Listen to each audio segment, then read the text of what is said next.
down to council. So she's been replaced by a colleague here from Arlene from the UK, Jonathan Foyle. Please.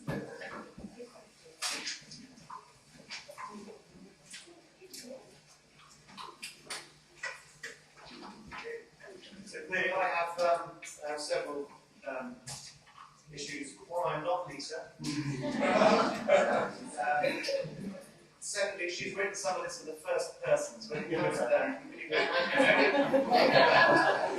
some accoutrements of recognition. The third issue is she's given me a PDF at 8 points.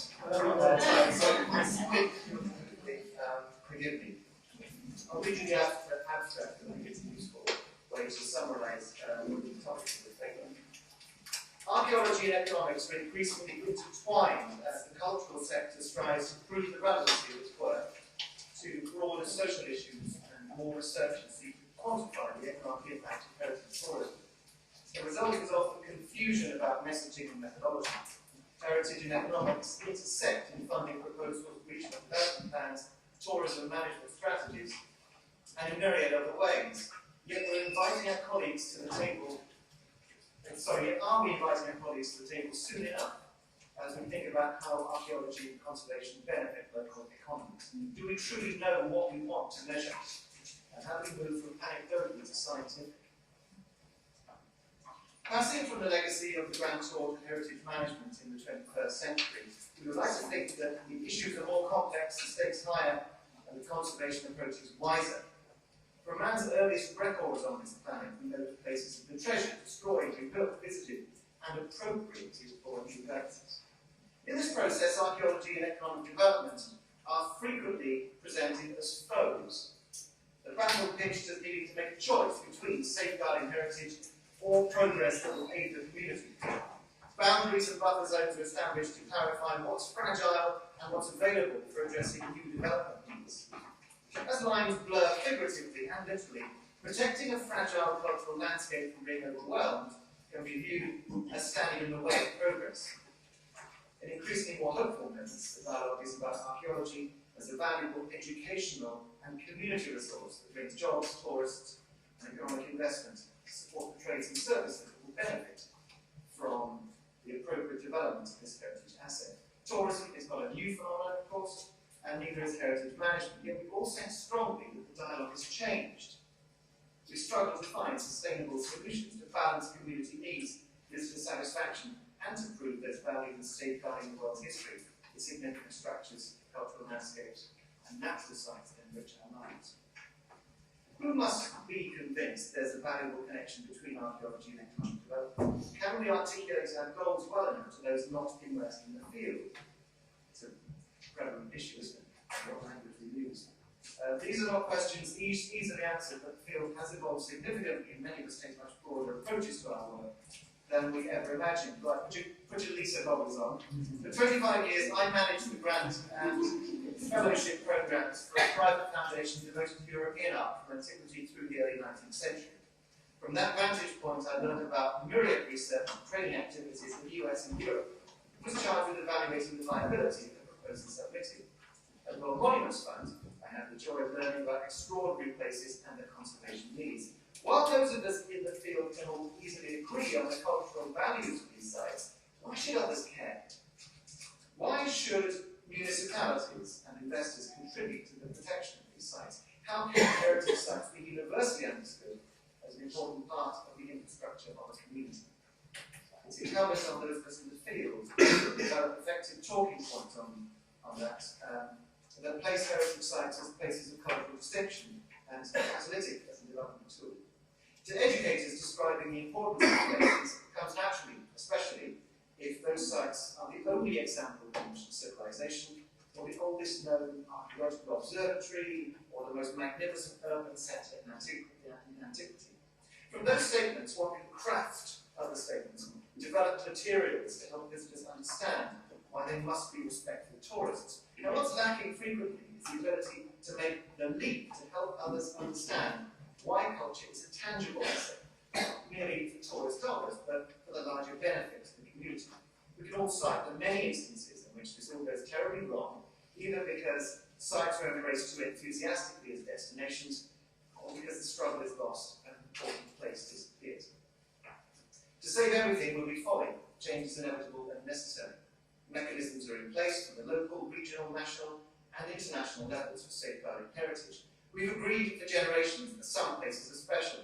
In the not too distant past, the Grand Tour demonstrated clearly that there was a highly developed cultural tourism industry, even if it was limited to individuals at a certain socio-economic level. Personally, we go further back than that to the tourism manuals of Santiago in the 12th century, for example, and we go very much further back. There are clear itineraries to follow and cottage industries for enhancing the visit to certain sites. Today there's a body of literature about those experiences as travellers and essayists chronicle the era in great depths. Tourism experiences have evolved. More people travel to a vast array of places on the planet. The heritage field now boasts an army of trained professionals. There are international bodies such as UNESCO, ICOMOS, with frameworks established through the World Heritage Convention. Any number of charters that we reference regularly. There's much to demonstrate how much has changed, and yet many worries remain that training enough people to care for heritage sites, about securing enough funding, and convincing those outside the field that the work is essential to our collective well-being. The struggle faced today in many ways is one of marketing. People travel with ease, and even with the current global economic crisis, there are millions of travellers visiting iconic sites, discovering new places each year. Archaeologists and conservators do a very good job of investigating their sites and protecting them. Yet when regional development plans unfold, cultural heritage can be a footnote rather than a central element. To many, what the field represents can seem marginal rather than essential. The cultural sector benefits greatly from that. It's not that people don't care. Indeed, there are extremely generous foundations, individuals that support the field with great passion. It's the dialogue with the larger development world that is tough. On the whole, the heritage sector needs more quantifiable data and requires more reports to show a clear relationship between heritage conservation and economic growth. My personal view, says Lisa, is that we don't always know what should be measured, or frequently the numbers seem insignificant in comparison to the studies one reads in the development sector. For all non-profits, the pressure is to do more is felt all the time. Museums balance caring for their collections with educating the public, welcoming school groups, presenting attractive exhibitions, and developing an engaging array of public programs. Many museums have experienced dramatic increases in numbers of visitors in recent decades, and have found creative ways to be seen as a desirable venue through evening hours and special programs targeting special audiences. Heritage sites face the same set of issues. Protecting heritage site creative and address long-term management and sustainability issues. Now we recognise this more readily in the 21st century, but have we learned how to include these measurable factors in the early stages of projects? Do we know how to find the right colleagues to help us? Do we hone our skills in silos that don't encourage us to meet our counterparts in economics, finance, and regional planning? Much is achieved each year in the heritage field, but there's room for improving the way we talk about the work and engage others in the conversation. WMF's work in Lalibela provides a very good example for understanding the evolution of the field and the challenges that professionals must be prepared to address. These issues are not necessarily new, but there's greater recognition that conservation and management must be about much more than historic buildings, site boundaries, and buffer zones. In the 1960s, WMF, then known as the International Fund for Monuments, you should know that we got confused with IMF by the 1980s, rebrand, entered into a program to conserve the historic churches in Lalibela, Ethiopia. In 1977, published Lalibela Phase 1, Adventure in Restoration. Regarding that publication, Lisa was struck by how comprehensive the vision was for a collaborative engagement that gave equal weight to the historic importance, religious use, and the tourism potential of those churches. The introduction to that 1967 volume states that the project in Lalibela is a joint effort involving close collaboration with the Imperial Ethiopian government on a fund-matching basis. The International Fund engaged and paid the technical staff and provided the hard currency for the purchase of machinery and equipment. The Ethiopian government, utilising counterpart funds, paid the local workers and supplied the local currency for the purchase of materials and supplies. The extraordinary architecture and engineering of the Coptic Christian churches in Lalibela and their remarkable history as the nucleus of the New Jerusalem place them amongst the world's greatest cultural monuments for religious shrines. The slow but steady disintegration of these monolithic churches, each of which was sculpted in one piece down into the mountain about 800 years ago, represents a great loss to mankind. A decade later, the rock-hewn churches of Lalibela were inscribed on the World Heritage List, confirming the site's cultural, artistic, and historic significance. The churches carved into live rock are dramatic today, and one can only imagine what the effect was in the 13th century, when 11 of these structures appeared on the landscape. By the time conservators arrived from Italy in the 1960s, numerous changes had occurred over the centuries. While not apparent to the naked eye, we know from extensive surveys in recent decades, the volcanic stone continued to evolve and was impacted by environmental changes. Maintenance was more vigorous in some areas than in others, as is the case throughout the world. The conservation program of the 60s and 70s was thorough in its documentation and provided much useful information on the conditions of the site.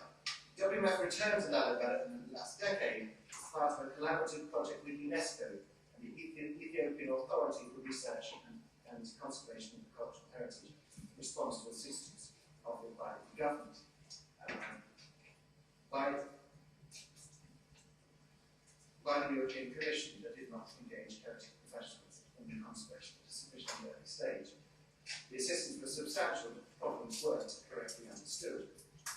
4 of the most iconic structures are now covered by shelters, which don't adequately address the most significant conservation challenges. You may know that at Lalibela, they now have these fairly flat-looking roofs on spindly metal structures oversailing entire 13th century churches, which makes them look like they're parked under a gas station waiting for people and they have charity. WMS partnership with UNESCO, the Ethiopian Authority for Research and Conservation of Cultural Heritage, Orthodox Church, and the training program are creating a strong foundation for research, analysis, conservation, and long-term stewardship of the churches of Lalibela. There are many individuals who deserve praise for their vision for the ongoing work. They are the students in the training program, the trainers, the Ethiopian authorities, the church leadership, the World Heritage Site, and the WMS staff, and trusted consultants who contribute significantly to the development and implementation of the project. Now, those challenges show the evolution of the field. At the same time, they show that best solutions always share certain elements: passion, adequate funding, local engagement, and a vision for stewardship. We aren't fixing problems, that's the bottom line. We are developing collaborative solutions. As the shelters demonstrate, without truly understanding the underlying cause and developing local capacity, the results can be greater conservation needs. Economics plays a key role in these solutions, and to protect our shared cultural heritage, we must develop effective methods to show clearly that heritage sites are not a drain on economic resources. Lalibela illustrates that an investment in a site can bring great rewards.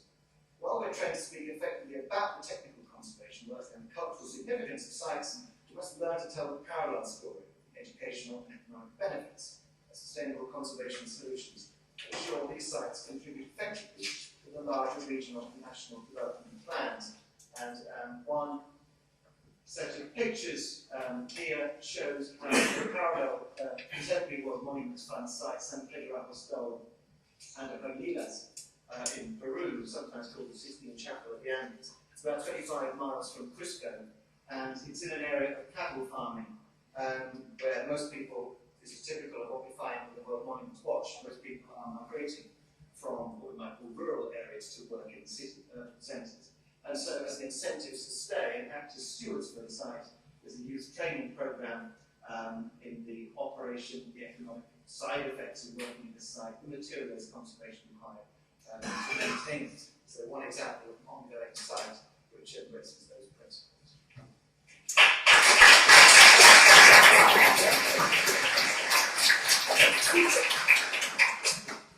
I think you have to stand up and talk. Thank you for giving me a challenging situation. So let's never mind the intent. And our next presenters. Thank you.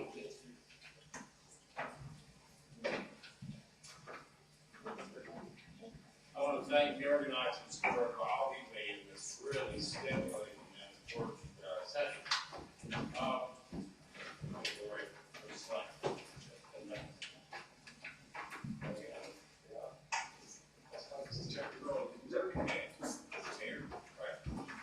This is a chart of matron statistics.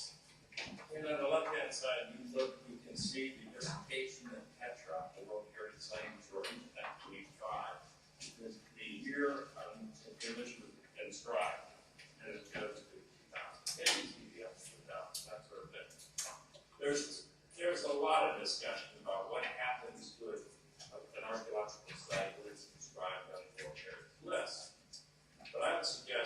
some ways, that discussion misses the point.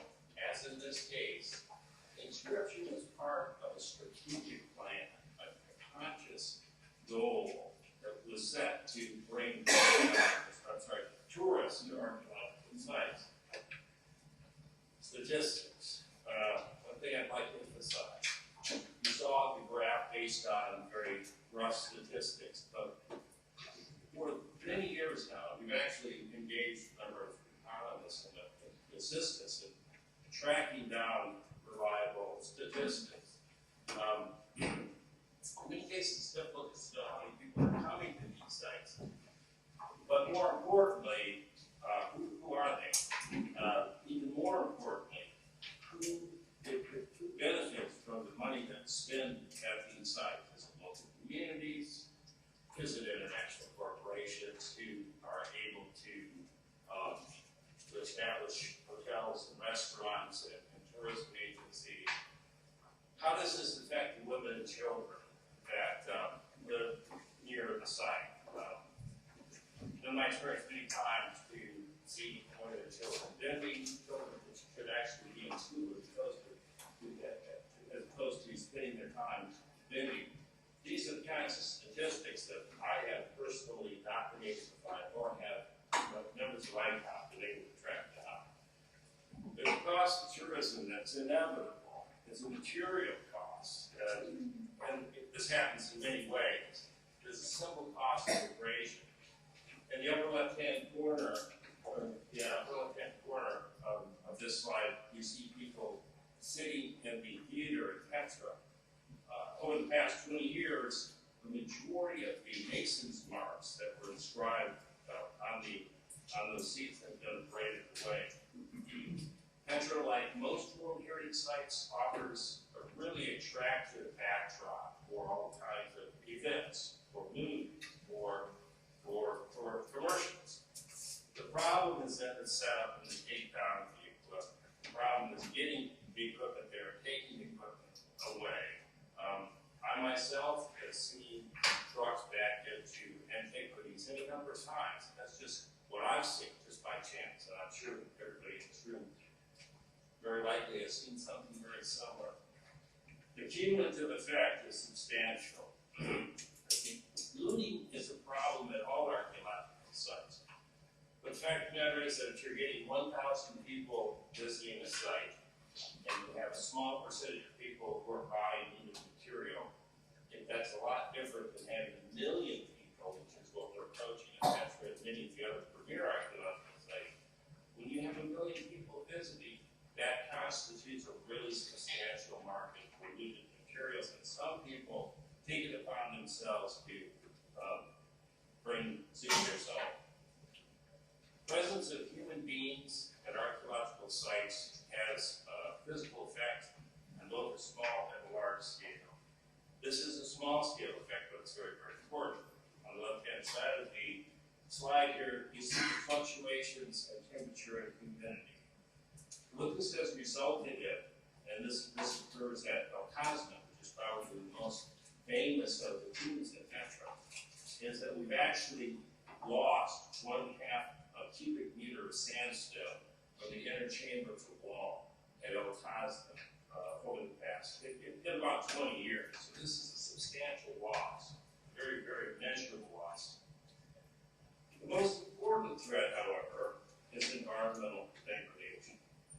And this is occurring at a great number of heavily visited archaeological sites.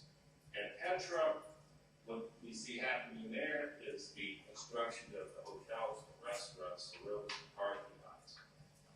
Those create impervious surfaces. So when it rains, the precipitation does not soak into the ground. It goes down slope. And as it does so, it runs into the archaeological site. I've seen ravines form that are 1.5 meters deep within a day and a half or so. And when those ravines are formed, of course, it's washing away archaeological materials. But the water also carries salts to the tombs themselves. And that water is wicked up into the sandstone. It's absorbed, much as a sponge would absorb water. When the sun comes out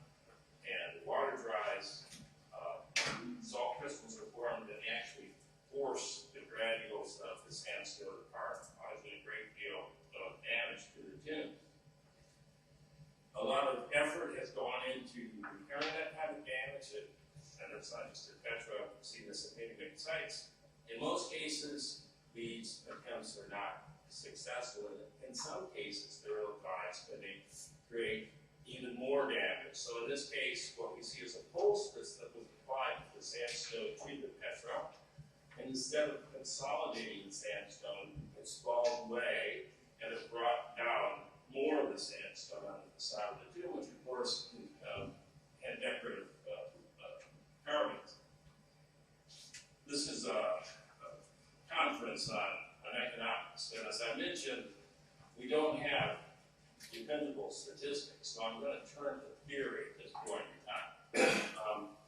Something that was a concept that was introduced in the 1950s by the economist Paul Samuelson, actually won the Nobel Prize, differentiating the different goods, contrasting, for example, public goods with personal goods, and then there are common goods, and there are club goods. And what's important about thinking of archaeology as a public good is this. If archaeological material doesn't do anything else, it acts as a check on some of the most grievous misrepresentation of the human past. And we've heard a number of those today. The narratives that are constructed about the human past that justify certain economic and political positions.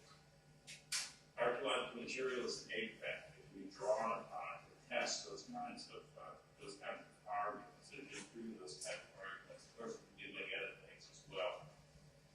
Public goods can be degraded, just as the public goods of air and water can become polluted by excessive use or misuse. This is what I'm suggesting is happening in many cases with archaeological material. Unlimited access could eventually exclude individuals from goods once thought of as being non-excludable. Some of you are familiar with the term the tragedy of the commons. This is an example of this. And as I mentioned, knowledge can be repackaged as disinformation in the absence of critical review. This is a misuse of a public good. ICON is very concerned about this. We've begun a series of case studies. The first of those appeared last year. We took a look at Petra. We can tell from the title, driver to developer construction, what our concern might be. Currently, we're in the process of producing a similar publication on Angkor, and in the next 2 years, we will be doing this from Machu Picchu and Pompeii. In April of this year, we had a conference in Menorca, Spain, and at that conference, we developed the Menorca Statement. And the Menorca Statement is of our intention to develop best practices for a specific reason for the management of archaeological World Heritage Sites. The specific application of those best practices will be that when we evaluate, when we review a dossier, a nomination dossier, for an archaeological site is nominated to the World Heritage List, and we review that dossier, we're going to be looking for evidence of experience for those best practices. Now, if that's not possible, if the capacity is not there, what we're suggesting is that a plan be provided in the nomination dossier that will describe how to build that capacity and put it in place over the next 5 to 10 years. We're going to be discussing this at our annual conference in Cusco, Peru. At that time, we will have put together our best practices committee and a group of advisors. And the following year, at our annual conference in Zanzibar, we're hoping to have the best practices document pretty much ready for final review.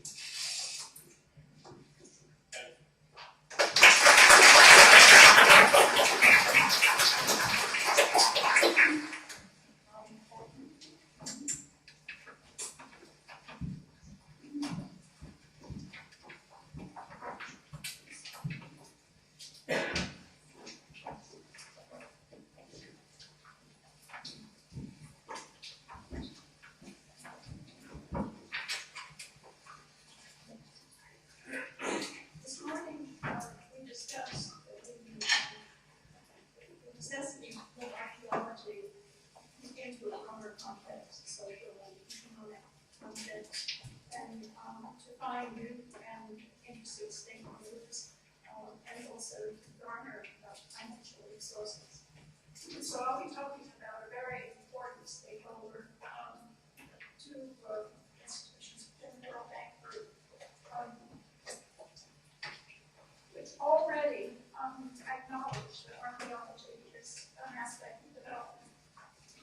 This recognition that archaeology belongs in the framework of development started with the U.S. National Environment in 1969, where the environmental impact assessment procedure was established and the necessity for an environmental management plan for development projects. Now, these ideas spread throughout the world, so virtually every country now has the requirement for environmental impact assessments and management plans. These assessments are project specific. They involve spatial surveys of the impact areas of projects for biophysical, social, and cultural heritage developments. They also involve stakeholder consultation and consideration of mitigation measures for determining damage or negative impacts of projects, and they require attention to national laws and regulations, in our instance, those governing cultural heritage. And these assessments and the management plans are financed by the projects. Talking about the World Bank Group, it's made up of 188 member countries composed of donors and borrowers. And I'm going to be talking about two of the 5 constituent organizations of this group.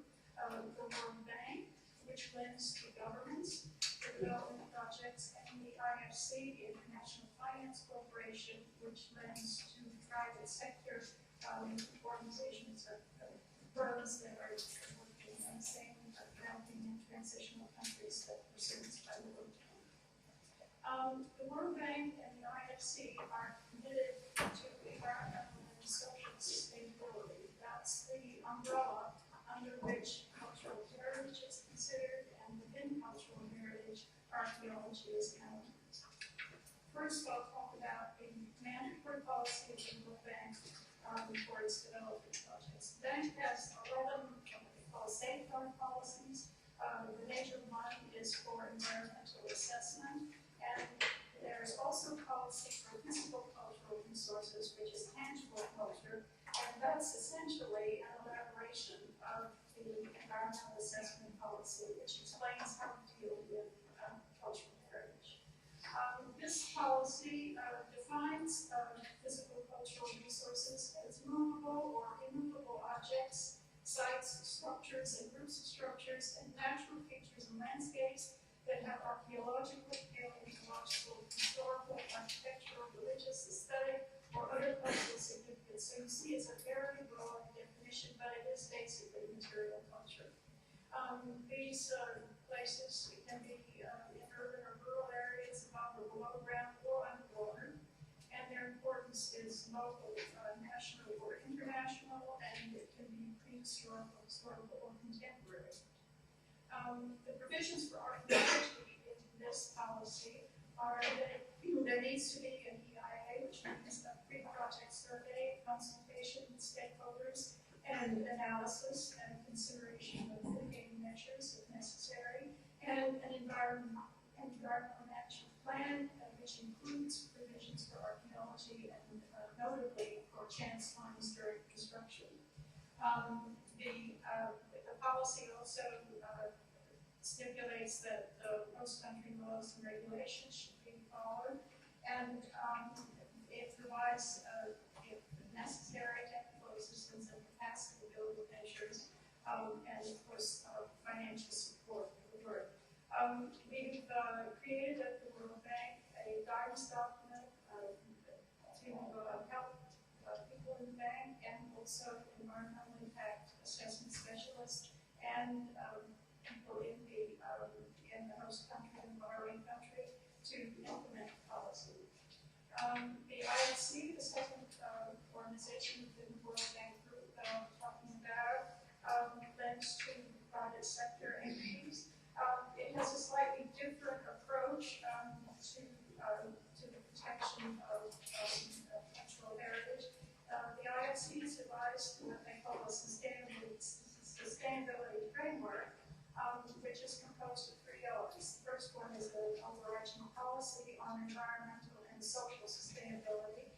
The second one is eight performance standards which elaborate on that policy. And the third one is a policy on access to information. Among the eight performance standards, there's the basic standard for environmental and social risks, and within that fits the cultural heritage performance standard. The definition of cultural heritage is essentially the same as out of the World Bank, but the IFC policy does include a note on intangible heritage, that is local knowledge about practices and products locally that are intended for commercial use. The provisions of this performance standard of the ISC for archaeology are essentially the same as those for the World Bank, involving stakeholder consultation, field survey, and documentation, and chance finds procedure in an environmental and social management system.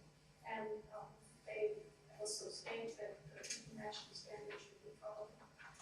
The reach of the IFC performance standard policy is far greater because it has been adopted by now 77 other financial institutions, private financial institutions in the world, which are located in 32 countries. These institutions have come to the IFC to ask if they can abide by these policies on a voluntary basis. They claim that the policies apply in any project over $10 million. And they have their own association now, a guidance document, the third in the series, which is open for public consultation, and you can find it on the web. I'm going to talk about 4 exemplary projects so that you can get an idea about how these policies lay out in development projects and what the methods are for archaeology. And I'm not going to do any of these just because of the time. The first project is the Foyle oil pipeline, which included IFC as an investor. It was by no means the largest investor, but because IFC was involved, its policies had to be followed. And the pipeline is managed by a ETC consortium, which was meant to be completed in 2005. It had an EIA and an EMP for each of the 3 countries, which included field surveys, excavation, documentation, and so forth. This has taken on a life of its own. There is now the AGT Pipelines Archaeology Program, and I commend to you the website, agtsi.edu, which gives a very full treatment of the archaeological finds in this project. And not only that, a summary of the history of the 3 countries involved and so forth. It's an excellent, excellent website. It includes also publication, academic and general public publications and finds. I'm going to talk for just a minute about Azerbaijan, one of the countries that is for archaeology. Because the pipeline went through a corner of the Wolferstan National Historic Reserve, there were investigations of that place. Some 4,000 rock art tunnels were identified and documentation was created so that this could be proposed to the World Heritage Committee and was made World Heritage Site in 2007. Azerian and BTC archaeologists uncovered numerous sites dating from the Copper Age to the Middle Ages. The project garnered over $1 million of support for archaeology in Azerbaijan. There were a number of publications, as I mentioned, both academic and popular, and as I said, groups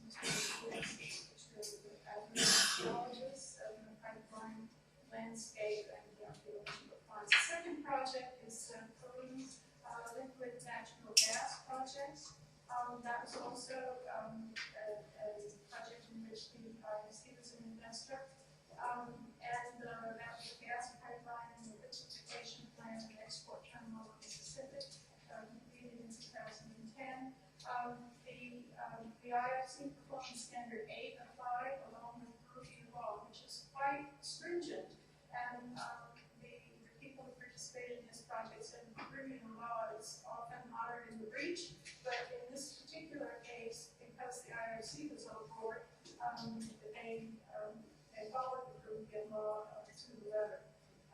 terms of the archaeological excavation and investigation that had to be done in the course of the development project. This is very interesting. I don't think you can see on this slide. The number of sites identified pre-project for 137, and there, noted there. But the importance of the environmental management plan and the provisions for chance finds, you see, because 140 sites were discovered through construction. So there was full, there were full measures outlined at the outset for dealing with those sites during construction. The archaeological work involved some 200 contract and Peruvian archaeologists and a couple of thousand beginning participants. A number of sites from a range of periods were discovered, and the academic and popular publications resulted.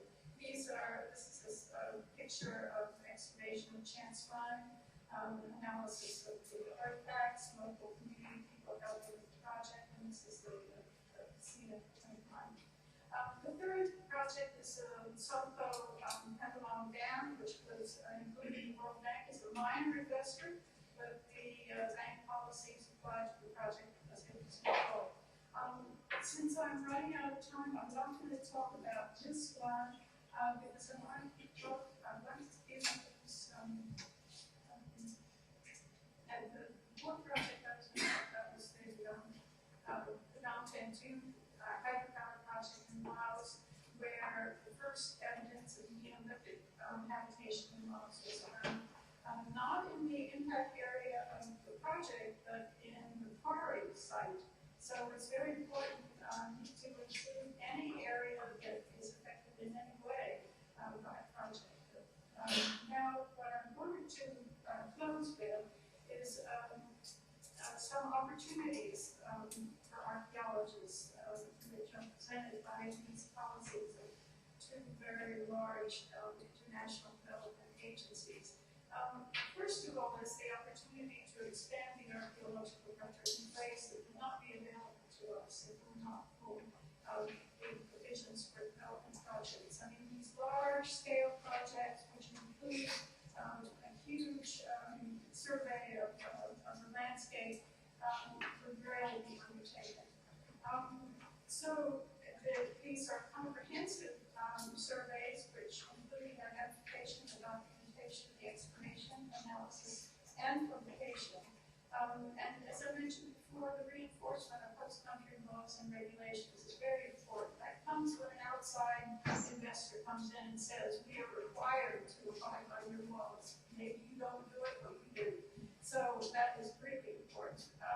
And then the economics, the economic and social value of archaeology among the project proponents, among the local people who participate, and among the general public who read the publications. And obviously the financing is a very important aspect. The policies of the World Bank and the IMF provide for technical assistance and capacity building, and they result in national, regional, and international collaboration in many instances. The challenges for archaeologists in realizing the potential of these policies and of the interest and commitment of international development agencies requires that they follow the development process, that they understand the development process. A number of archaeologists, friends of mine, have said, oh, we're not interested in that. Who's going to pay us for doing that? Why should we do that? If you don't do it, then you lose the opportunity. Then you need to understand the provisions for archaeology in these policies and the laws and regulations of the host countries and the environmental assessment procedures, because this has been built in to environmental impact assessment since the very beginning. Then we need to be proactive with timely intervention. I mean, the earlier we get into this, the better. And that is why, following the development process, understanding which projects are being considered and which institutions are going to finance them. Maybe some of the player principal banks, maybe the IRC, maybe the World Bank. If they are involved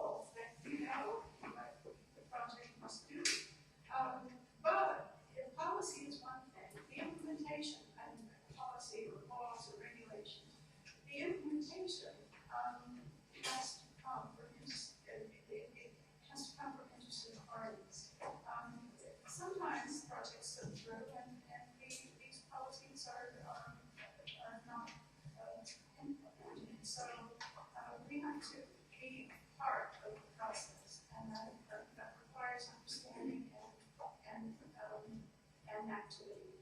And then training and education is very important. We are archaeologists for environmental professionals, for project plans, and for construction contractors who are actually on the ground and finding things during the construction process.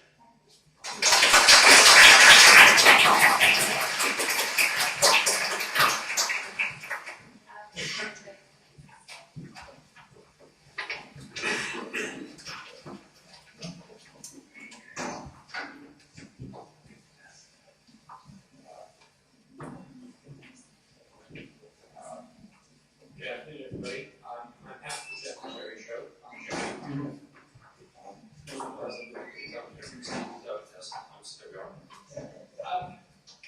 I'll give a backhanded apology to two people in the audience because if they've read my paper, they'll know a little bit about what I was going to say because they've heard it before. But the fact that there's only two of them suggests that perhaps I can actually be one of the useful students here. I'm going to change the pace. Quite a lot, really. And I'll do it by way of offering an apology to everybody because I made some assumptions in both writing my paper and running my presentation. And the old phrase about don't make assumptions because what it does for me here. Anyway, it wasn't very good because I think it sets me up for a fall. So I'll lay my assumptions bare. First, I'm a commercial professional archaeologist, and that's what I've come to talk to you about. And I would say that from my perspective, the archaeology or the heritage work, which is done within the commercial professional sphere, dwarfs everything else we've been talking about. It makes academic work look trivial. I don't mean that, I mean in terms of all quantity. It does. And in terms of perhaps its economic effects, it is also considerably more important than I think in tourism. Which leads me to my second one. Because I'm not actually interested in tourism. And that's a consequence. Sorry, don't be worried about it. That's a consequence of what I'm actually talking about. And I'll show you pictures of it too. Because I thought it was useful to get back to real archaeology. I don't think that tourism is really very relevant to much of what I do for most of my professional life. And lastly, I will try to use the word heritage rather than simply archaeology because I find it difficult to draw a distinction between them. A lot of work that I do involves both anthropology and archaeology inextricably integrated into the single process. And one of those great works is that everything I'm talking about fits very neatly into the process that Arlene's just run through. It is the process of the environmental social impact assessment.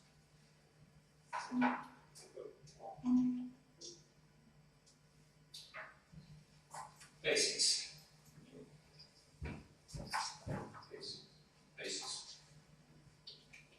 Sorry.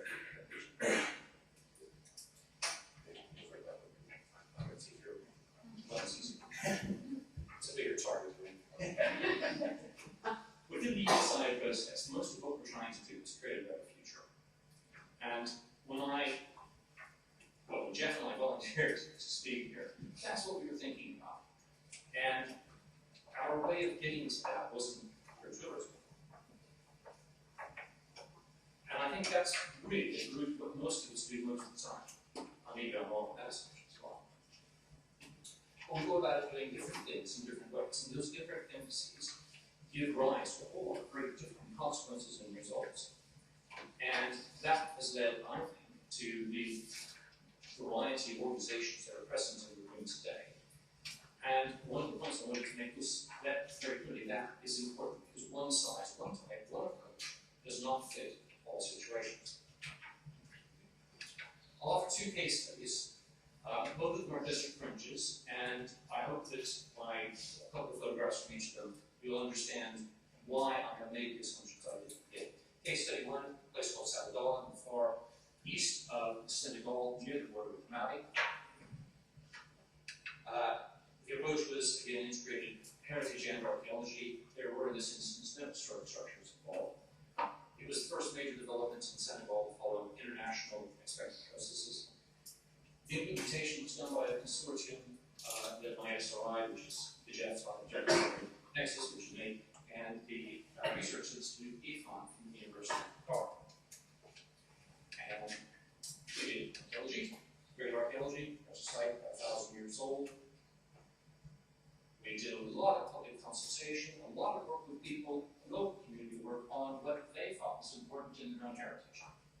no preconceptions from our point of view. It was what they thought was important. And that involved not just archaeology, but their whole approach to their entire culture. And there you have a sacred site in the district of Salvador. Footprints made by one of the gods, which somehow, miraculously, and I can't explain it, still fill with water constantly. And this is very, very easy to see. It's very dry, so maybe it is. And lastly, things like this. Doesn't look like much. You get your little bed tree in the background, and in front of it you have rocks. Archaeologically, this is a very interesting site because it gives us a chance to understand the origins and developments of small-scale polities in the early Atlantic period. Okay, so what's happening in the interior of Africa at the point at which Europeans are making contact on the coast, beginning to extract one of West Africa's greatest exports, slave. Academically, these are all really quite interesting things. Nothing there is even remotely close to being of interest on the world stage. World monuments, world heritage sites, irrelevant, guys, it doesn't matter. But it does matter. These things do matter to the people in Senegal. Case study 2 is Foyle in the Gobi Desert in Mongolia, just north of the border with China. Again, it's our preferred business model, so possess all our nexus. This time, partnering with the Mongolian Academy of Sciences Institute of History, which is where anthropology is located, and Institute of Archaeology. And like at Salvador, we conducted the whole process in a totally integrated manner. We do have historic structures. There you've got a temple, kind of heavily restored. By the mining company before our involvement. I'm going to point that out. Nice and colorful, but it's not really very authentic. Here we go, researching the Earthen which is the Mongolian long-song, mythological stories for the origins of the Mongolian state and Mongolian people. We've got Bobo, the sacred mounds, the burial mounds out in the middle of the Mongolian desert. And last, good example. It doesn't look like much. This is Sharp but this is actually very interesting and very important. And this might just qualify on the world stage because those are dinosaur footprints. So, there, out of the whole of the project, probably in excess of 1,000 heritage assets. We've got one, which might fit within a discussion of most of what's happened here for today. The problem that we see is twofold. The first is that in most countries, there's a lack of capability to form appropriately skilled and trained heritage officers. There just isn't any money at the other end to insist that, worthy as they may be, IFC performance standards are in fact implemented. The IFC performance standards, I would say, are really more like policy documents because they don't tell you in much detail what you should do, although they do give you very good steer about what goal you should be aiming for, where you're trying to get to. Sorry, this is where they're not because they know what I'm saying. Secondly, there's the lack of professionalism amongst the heritage practitioners in country and among international as well. I think this goes back to the point that IFC and the World Bank are very good at policy, they're not very good at implementation. And that takes us to the next, that begs the question of how is something to be done, even if we reach an agreement, an implicit agreement amongst ourselves about where it is we're trying to get to. The question might then become, how do we get there? And we have proposed and continue to propose a two-pronged strategy. One, looking to build or enhance the cultural heritage infrastructure, the capacity in the country to require work to be done. And the second is to build expertise and capacity in its performance. We're dealing with the less than world-class heritage. And in Britain, where this stuff is counted to the nth degree, we are in a country which has been heritageized to its death. Well, in excess of 98% of the known heritage assets are not statutorily protected. Never mind qualifying for World Heritage Site status. And everywhere else I've worked, the other 15 or 20 countries, the same thing seems to hold true. We're talking about the world's heritage, which doesn't qualify for World Monument Fund or World Heritage Site. It isn't going to get international funding because it's simply not of that stature. But it is no less important in that country.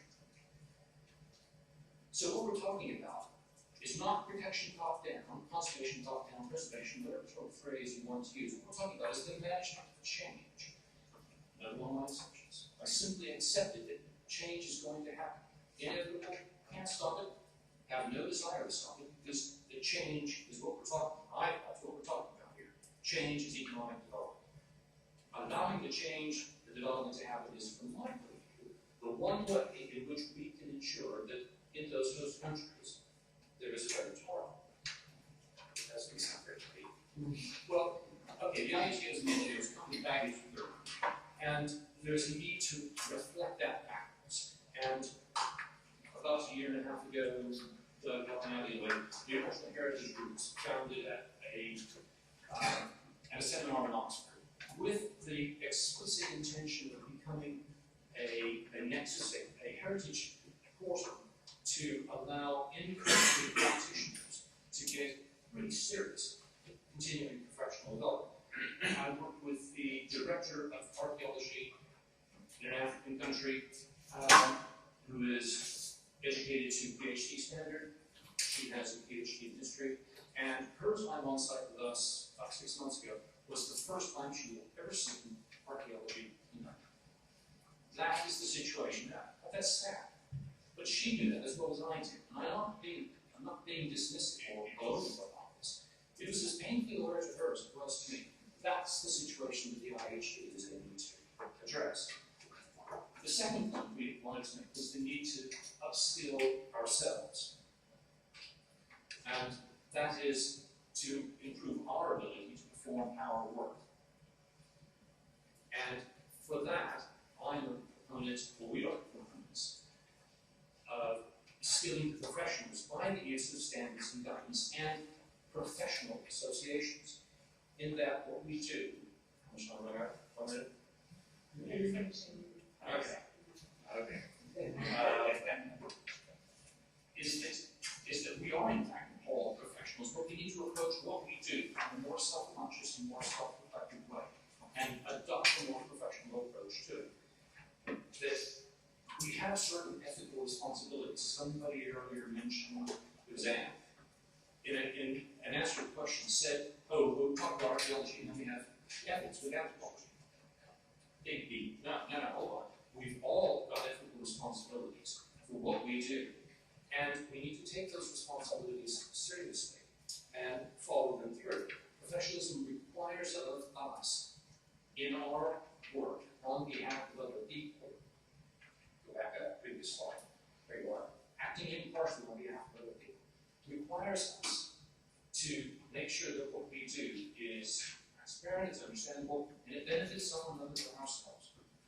So our argument on the second half of the equation is that we need professional conduct. That is, you're standing, I'll stop. Big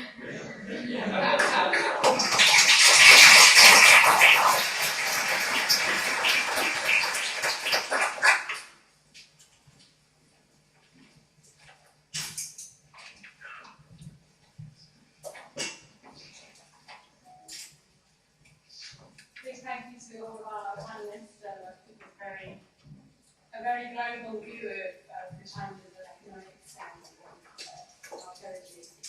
To use my privilege, I think I would like to ask Arlene to respond to some of the issues that were raised in Gerry's latest slide. It's about where you were finishing with the challenge to the archaeologists to sort of get on board, to follow the development process, to get more involved in their earlier stages.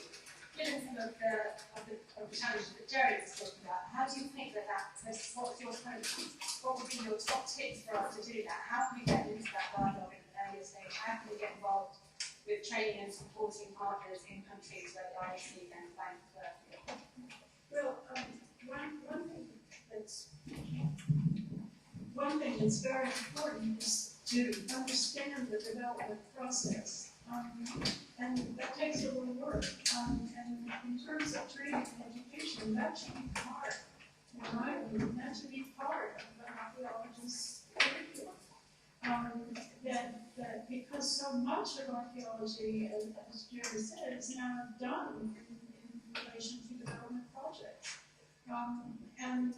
In some countries, it's better established than in other countries. In developing countries, where, as Gerry also said, where the capability is very thin, and the clout of people in culture and archaeology is minimal, they need to be coached on how to insinuate themselves into development projects, because the door is open. The policies of these organizations say they belong there. And the practice of environmental impact assessment says that archaeology is a part of it. So we need to be aware of that, and we need to know about techniques. I was in one African country in March, and the person in charge of monuments and sites said, "We are entering the development process by force." The archaeologists said, "We are coming in, whether they like it or not.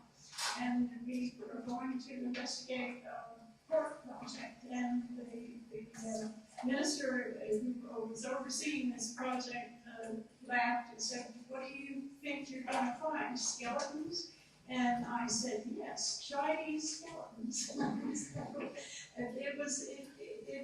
We just need to be a part of that process. We already are on paper, but we need to be in fact. Can I just say that in experience in a couple of African countries at least, the fear is on the local side that by insisting on heritage work being done, they're somehow jeopardizing the rest of the project. And that is so patently not the case if we go back to any of the IFC and World Bank documents, that the argument really is one of trying to encourage them to be courageous about it. That they're often not, it's not that they're not aware of what ought to be done or could be done, but that they're just afraid to try to push very hard back at a large national consortium. And to make that even doubly ironic, that there are actually very few of those multinational consortiums who haven't done archaeology hundreds of times. They're not in the slightest bit surprised, but they have to have somebody who says to them, and where's your heritage? Where's the heritage chapter in the ESIA?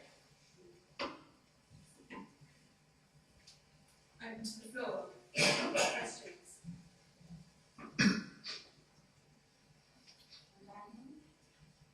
Can we start down here?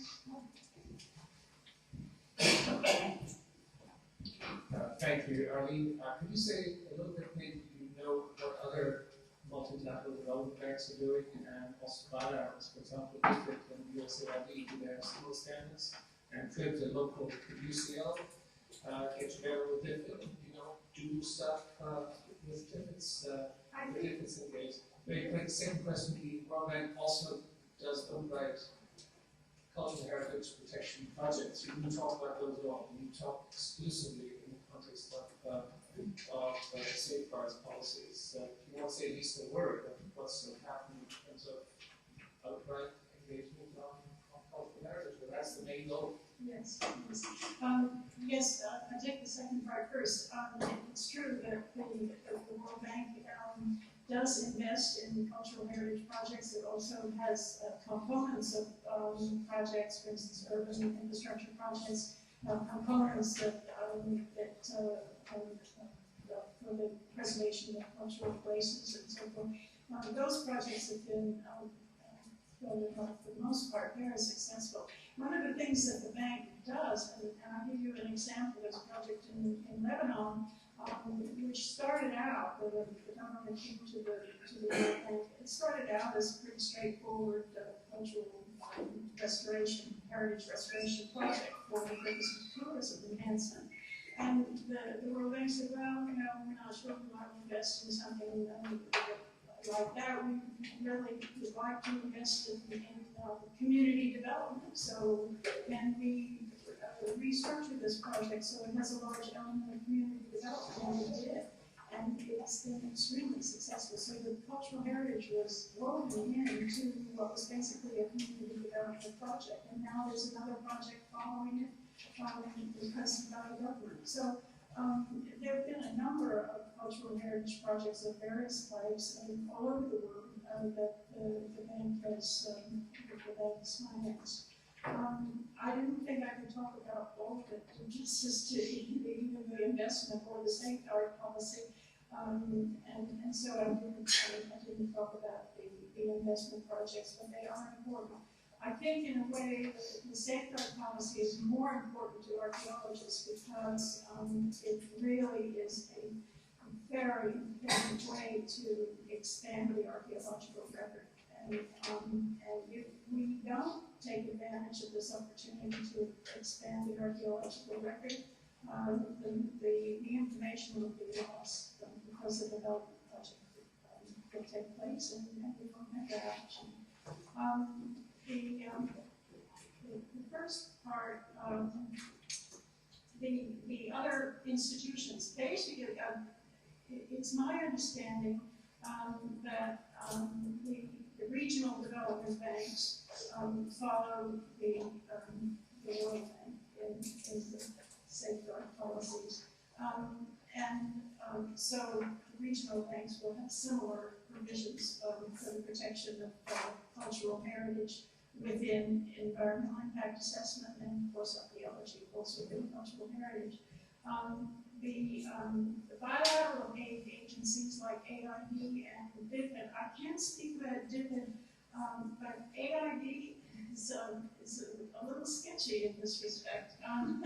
They have done some very good work in cultural heritage, but it really varies from one instance to another, and they don't have the kind of firm policy commitment that the World Bank might see. I think there was a question from Ackerman, and then Larry was after.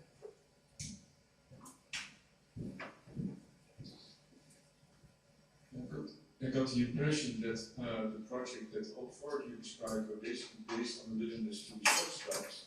You talked about banks and solutions. And so I wonder, is any of the projects also involved in the willingness to pay or the willingness to contribute? Because my suspicion is if we were also targeting that kind of willingness, that would change the story. You understand what I'm saying? You mean the willingness to involve? Yeah, I put it in that social capital. Is so that that's all there. But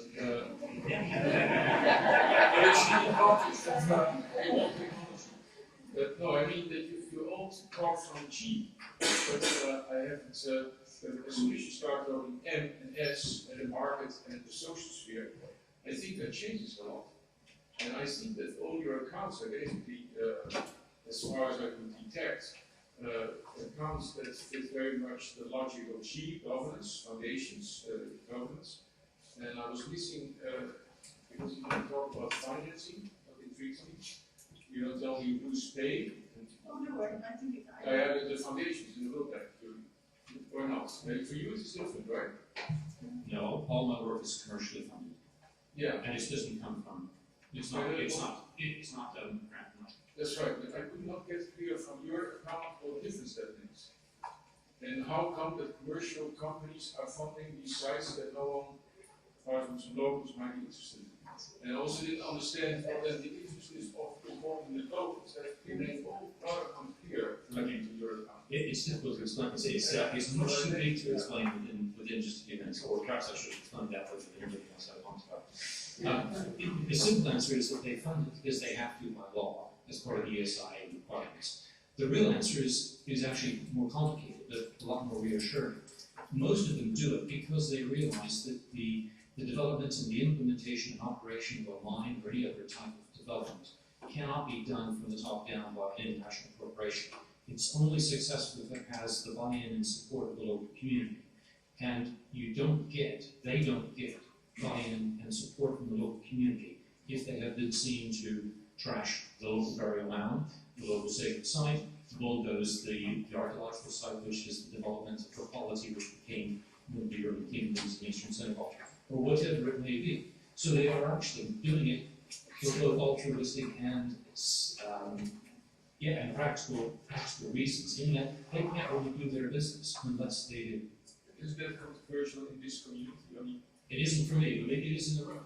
because I heard another that I think, well, some people might be rather critical of that kind of using these sites for commercial purposes. In what way are they being used for a commercial purpose? I don't think they're being used for a commercial purpose. Yeah, the commercial part takes this Yes. and uses it for its own bottom line. That's what I'm aware of this. I understand, okay, I understand, I think I agree with this, with what you say, but they don't have any input into the interpretation we place upon the archaeology. That's entirely ours, not theirs. So they can't say how important it is we say. I would suggest you probably have something similar in the Netherlands. Sure. If you have projects, you have, historic preservation, cultural resource management, you have legislation, regulation, and policy, and that sort of thing. So, If companies are that's right. So you have private sector companies. This is the same thing, basically the same idea. That's the archaeological resources, the sites that are found are not necessarily marketed. They just put it's controversial. That's important. Is it controversial? For the private sector to become involved with that. Yeah. Well, that's true, and there are definite cultural differences. I mean, France has a very centralized way of dealing with that. But they do have developer funding, it's private funding, even in Yeah. France. Yeah, well, they just run it through tax rate. So it's not that different in that sense. But there is, there's some acknowledgement that the damage that might be done to archaeological resources, cultural resources, should be mitigated in some way. It should be, it's typical sequence of events is that we do a survey, we see if anything is there, if something is found, we evaluate in terms of how important it is, there are criteria for that. And then we go into excavation or mitigating the destruction of the site. Hopefully it doesn't go that far. I think it's pretty similar in those places. I think it is. I think a lot of commercial clients can embark on the process with a little bit of fear, because once they start, they don't know where they end up. They have to accept it. They don't know where they will end up. They don't know how much archaeology they'll have to do. And it's even more sensitive in some ways. They don't know what doing ethnography may reveal and what local complications in terms of local culture that gets them involved in. And that is a commercial risk for them. And most of them deal with it in the way they deal with myriad other commercial risks. If there's anything controversial about this, I think it might be the way in which decisions are made about who does this, or which private concerns, or who's involved, and Actually, I got frightened by Sarah standing up on it, because that's one of the benefits of professionalism, is that you have professional oversight. Yeah. That is outside of the initial. I was terrified. You can have professional oversight. this might be our first I think if you take this, it is illustrative of the danger of decreeing what significance is, because of course we all occupy some part of the global care of monuments, and on a local level one might argue someone less scrupulous than yourself is simply ticking boxes to say we've done community engagement, now you can move your development in and have an impact on the site, which may not be predictable to all. I'm not saying that's you, but it could happen. For an organisation like World Monuments Fund, dealing with monuments very often, not always, but of a more culturally grandiose nature, if one is using not commercial funding but philanthropic funding, of course you have to tell the story of the whole of mankind, because international care is based on the ability to comprehend and feel the significance and importance of the site, which sometimes transcends the local. And that's just the reality of the thing. We all have a part to play in completing the future. I'm quite keen to take some more questions from the floor. There was one over there.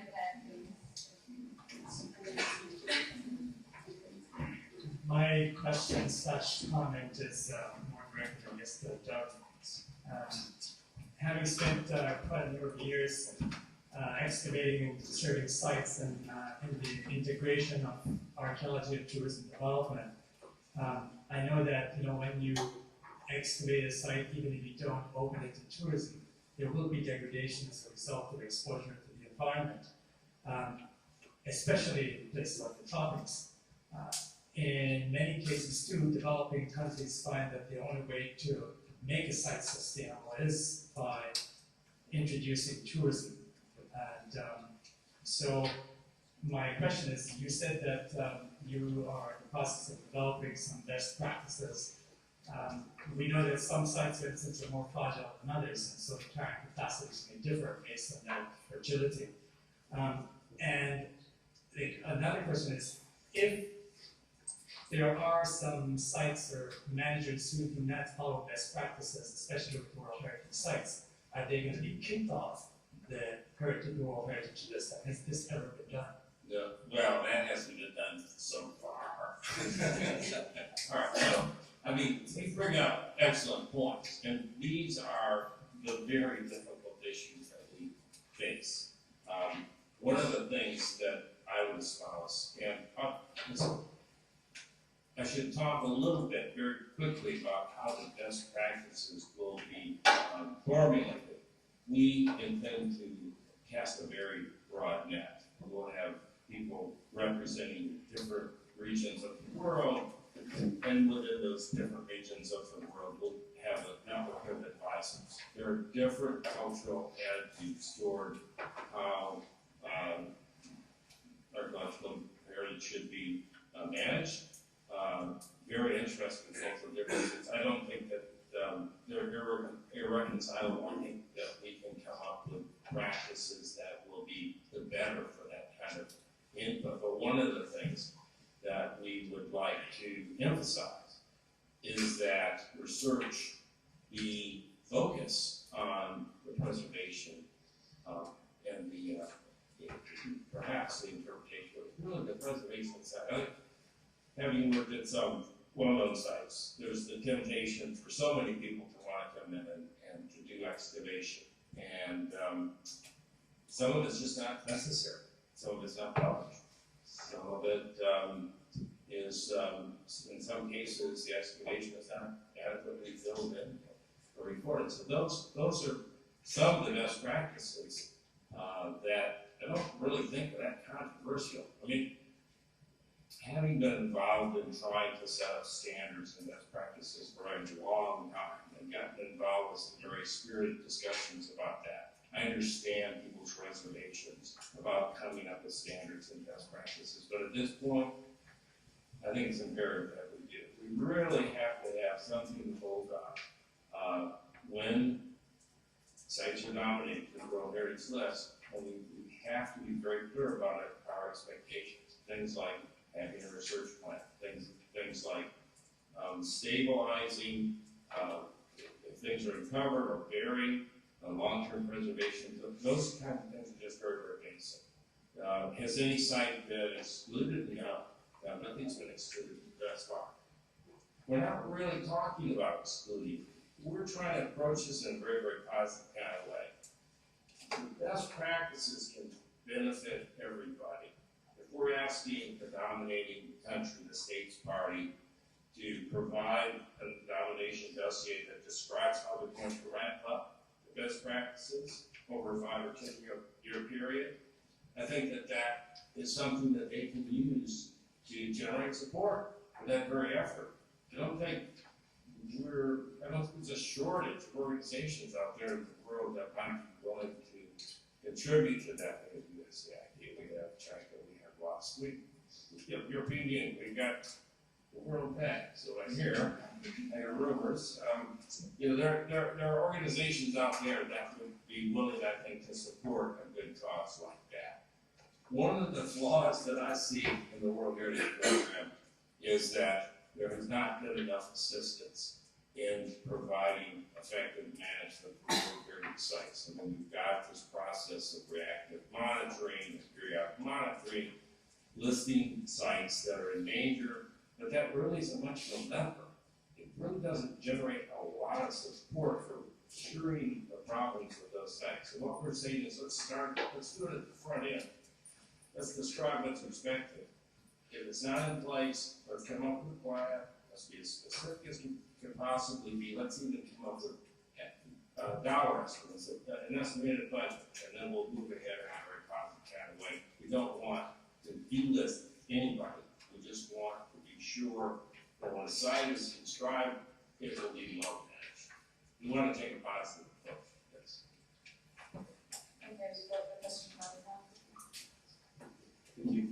Just a short comment on the parallel you seem to be making on the inevitability of destruction as part of the development process, which is of course consistent with a mercantile take on relations about even whole heritage objects. I find the parallels with archaeology as a destructive practice worrying. But that's not what I wanted to get at. I wanted to get at the suggestion you're making of the shifts in the global context of archaeology, in which we are, the global sphere is interacting with local level in a way through, or trying to get a more direct access than through national governments in some cases, because that's what matters on the ground.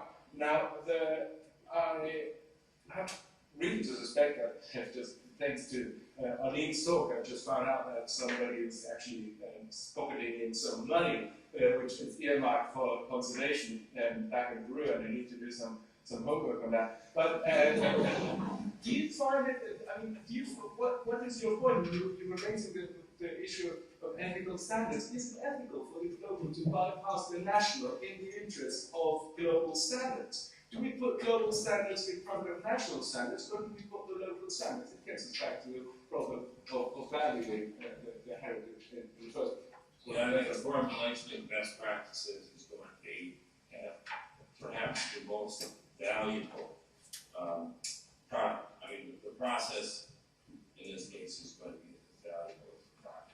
Or I don't think we want to impose, we want to come in from the top, impose global standards. We want to bring in regional approaches, cultural differences. That would be our objective. But quite frankly, I don't think that's impossible. Do you? I mean, I can see that there could be a general concern with that, but can you imagine a process that could accommodate those regional and international standards?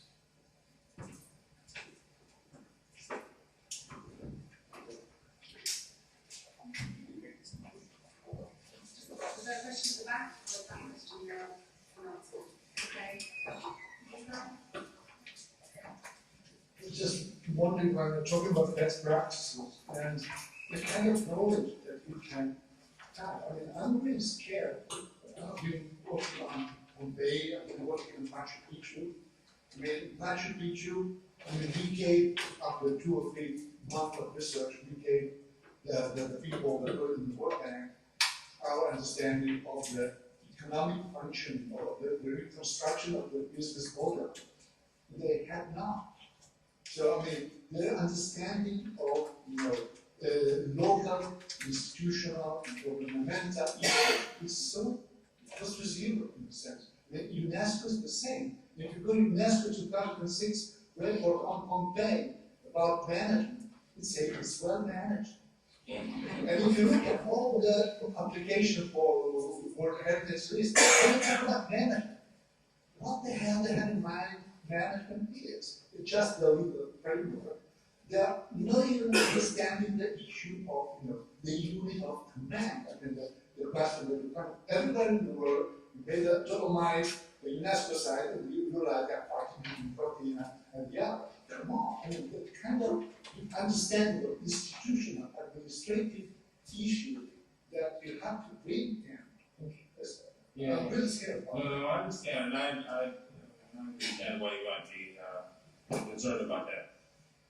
I don't think I'm talking about management per se. I'm really talking about standards best practices for preserving and conserving archaeological resources. That does overlap to some extent with management, because there are a lot of different management approaches.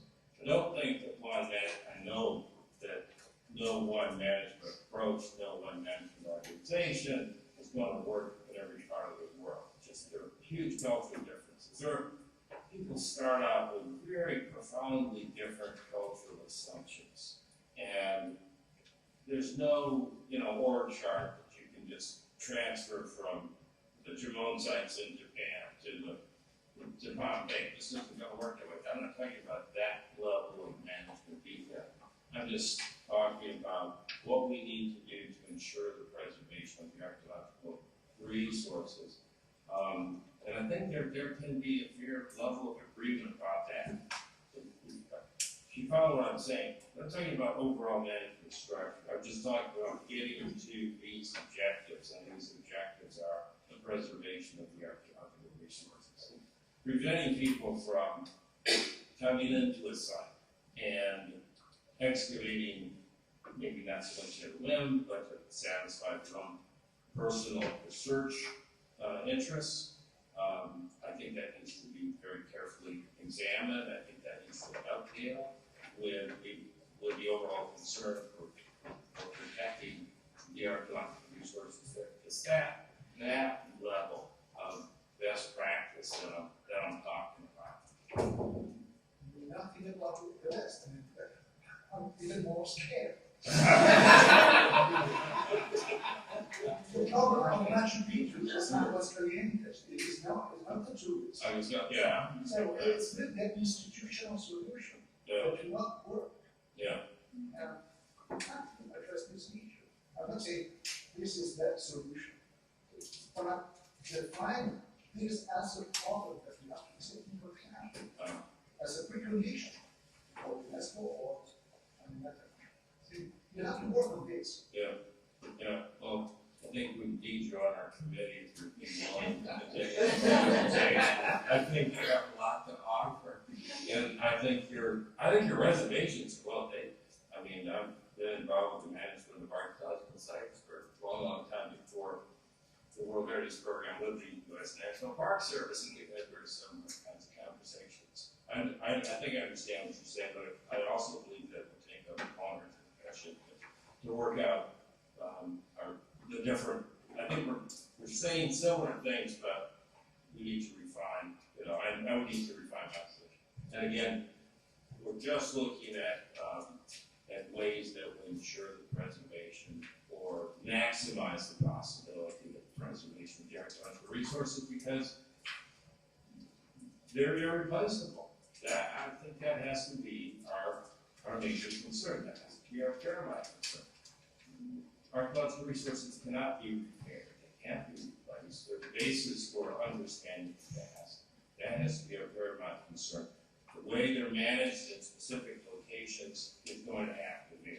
It just vary. I mean, if you look at the way management's done in Denmark, it's just a whole different set of cultural assumptions. There's a whole different set of cultural assumptions in Japan. We can accommodate that. We're not talking about committing to one management style to fit all. We're just trying to come up with a description of what a minimum will ensure the preservation of archaeological resources. That should be paramount. That's the effect. And without that, without that, what leverage do we really have? Unless we have that as a basic reference, if we can't be clear about what our minimal requirements are, how can we ever solve this problem? How can we ever really ensure or maximize the possibility of preserving these resources?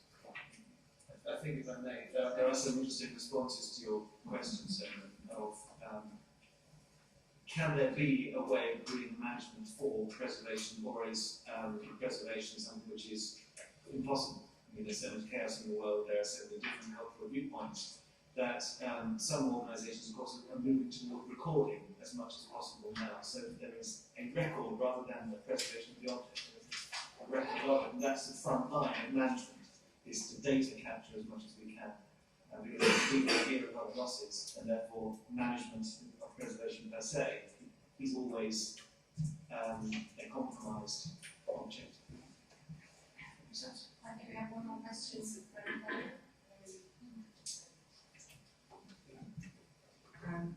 I'm sorry, I'm extremely jet lagged, so if I didn't come here until this, I apologize. Just to sort of follow up on what Luca was saying, and dealing specifically with UNESCO, I mean, it is a big problem.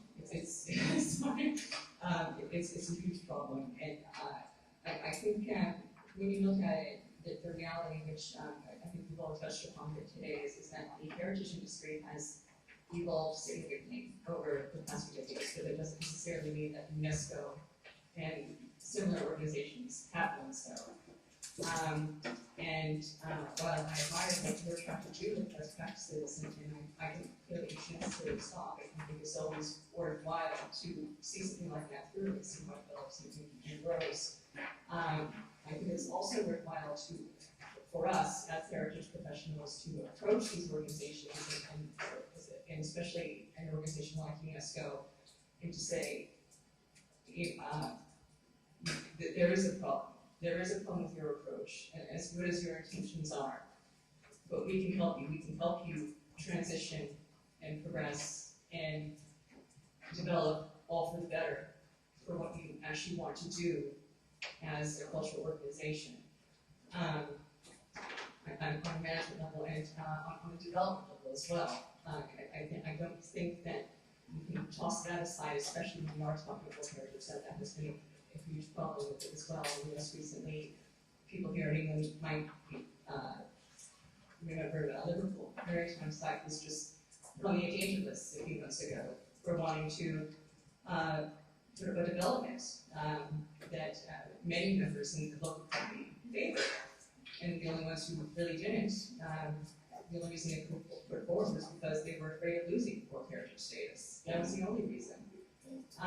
There's this fear of development in UNESCO, and I think something that we can try to do as heritage professionals is trying to show that there is compatible development when it's done right. And it's something that can also help the community and also help the community appreciate what UNESCO does, as well as other organizations, etc. Sorry, I'm done. Well, I agree. I think the negotiation it's just a matter of identifying the pros and cons, making arguments on either side, and selecting the solution that seems the most equitable and workable. That's life. In a library in Liverpool is a dossier of press cuttings. In 1956, there were many letters to the editor of Liverpool Echo saying, pull that monstrosity down, it's just a white elephant. And they're talking about St George's Hall, which has been refurbished now as really one of the jewels in Liverpool, much loved, much used, consequently very useful. If the local view had been accepted in 1956, that would be gone now, it would be a car park. So it's a really tricky thing to get right. I'm not sure whether there is a focus for that kind of reasonable debate between specialists and local views and how that can be next. I think it's a great point. I just wanted to address your concern about the social realm and the contributors, bringing in new contributors. I don't know if I emphasized enough in the projects that I illustrated in the brief talk. In every case, the policies of the World Bank and the IFC were the entry point.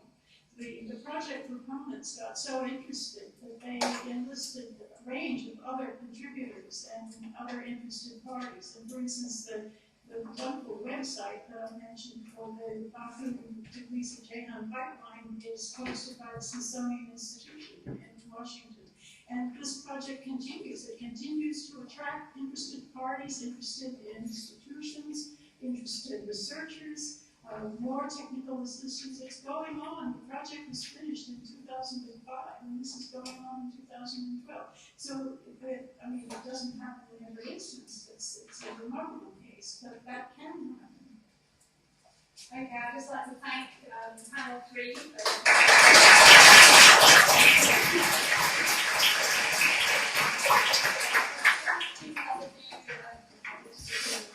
Okay, I want to congratulate this entire group. Been here since 9 o'clock this morning. Well done, everybody. Upstairs, same place we had lunch. You will find reception with wine and some questions before you head off on your own dinner.